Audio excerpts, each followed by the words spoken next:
Halo teman-teman semuanya, di sini kami akan membahas mengenai sumber-sumber sejarah. Nah, sebelum lanjut ke materi, kenalan dulu yuk sama kita.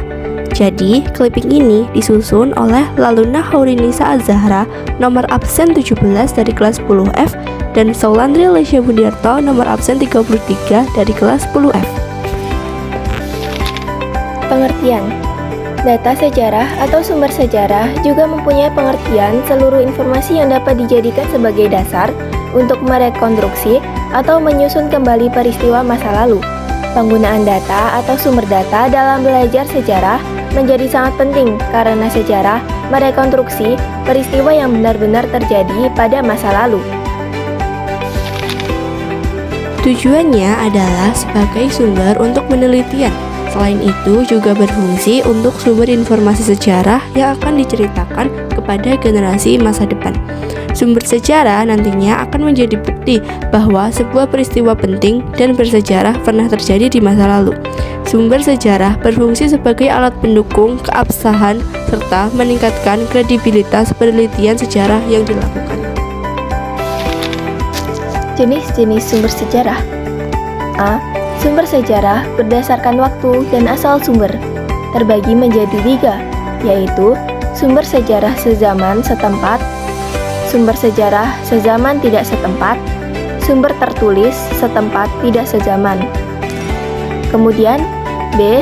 Sumber sejarah berdasarkan waktu dan wujudnya terbagi menjadi 4, yaitu sumber lisan, yaitu wawancara dan tradisi lisan, sumber tertulis, yaitu surat kabar, surat-surat, notulensi rapat, dan laporan, sumber benda, dan kemudian sumber rekaman.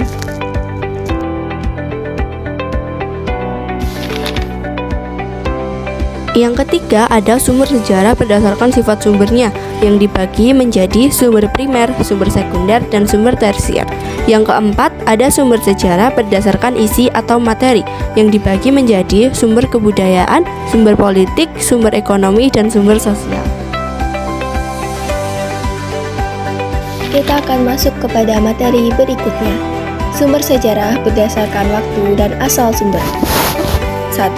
Sumber sejarah setempat sezaman. Sumber sejarah sezaman adalah keterangan yang ditulis oleh orang yang berasal dari waktu yang sama saat peristiwa itu terjadi. Bisa juga ditulis tidak lama setelah peristiwa itu terjadi. Sedangkan sumber sejarah setempat adalah sumber sejarah yang dibuat atau ditulis oleh orang yang berada di lingkungan peristiwa itu terjadi. Yang berarti sumber sejarah sezaman setempat adalah informasi yang dibuat pada zaman itu dan oleh orang-orang yang berada di lingkungan di mana peristiwa itu terjadi.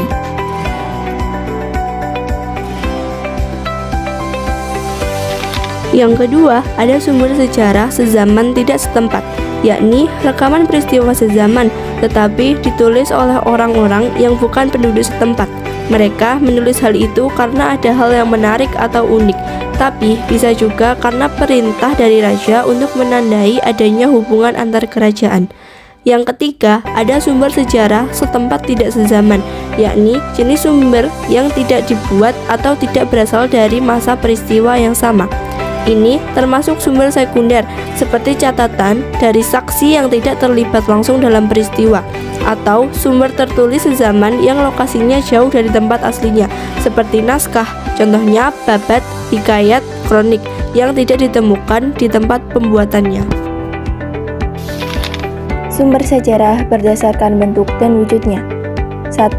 Sumber lisan. Sumber lisan adalah keterangan langsung dari orang-orang yang mengalami peristiwa sejarah tersebut. Sumber lisan berfungsi sebagai pelengkap sumber tertulis yang belum memadai. Contohnya, wawancara dan tradisi lisan. 2. Sumber tulisan. Sumber tulisan adalah sumber sejarah yang terbentuk dari tulisan-tulisan atau catatan-catatan peristiwa yang terjadi di masa lampau.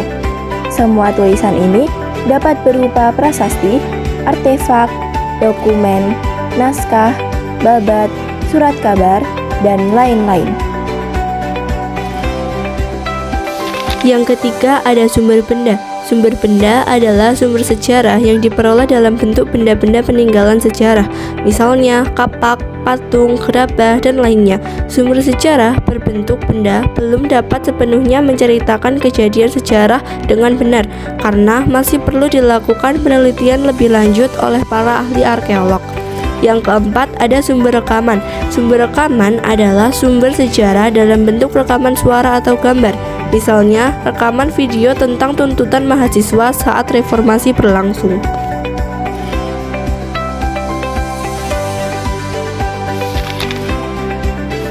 Sumber sejarah berdasarkan sifat sumbernya, yaitu sumber primer.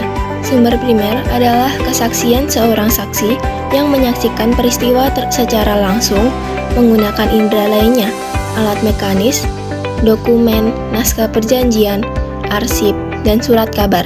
Sumber sejarah primer merupakan sumber yang terbuat, tertulis, terekam, dan terdata pada saat suatu peristiwa sejarah berlangsung.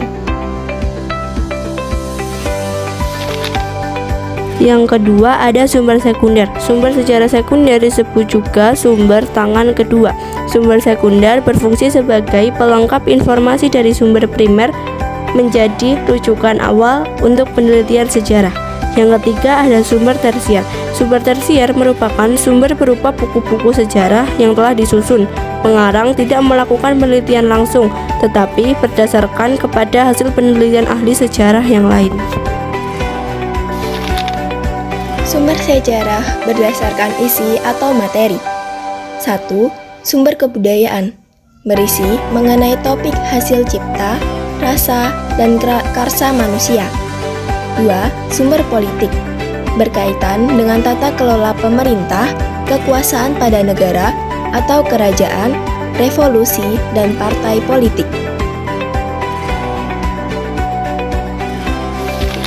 Yang ketiga, ada sumber ekonomi berisi tentang perdagangan, komoditas, perkembangan perusahaan-perusahaan, perkembangan perkebunan, kebijakan ekonomi, koperasi, dan krisis atau puncak ekonomi.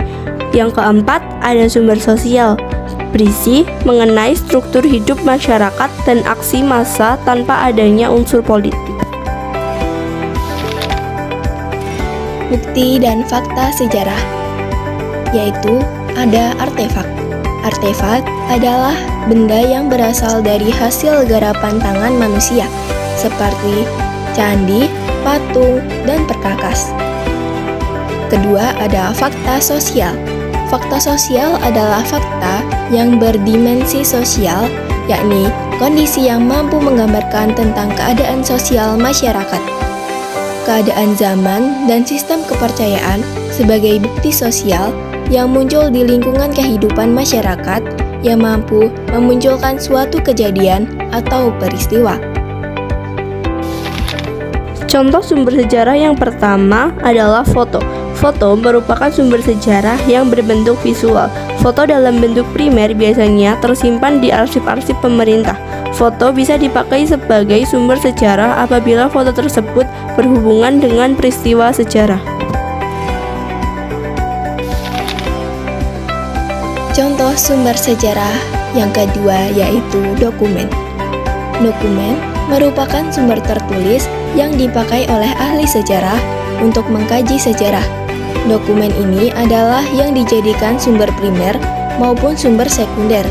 Dokumen bisa berbentuk dokumen pemerintah, dokumen pengadilan, dokumen properti, dan dokumen yang mengungkapkan peristiwa sejarah. Contoh sumber sejarah yang ketiga adalah candi. Candi merupakan bangunan yang berasal dari peninggalan-peninggalan sejarah.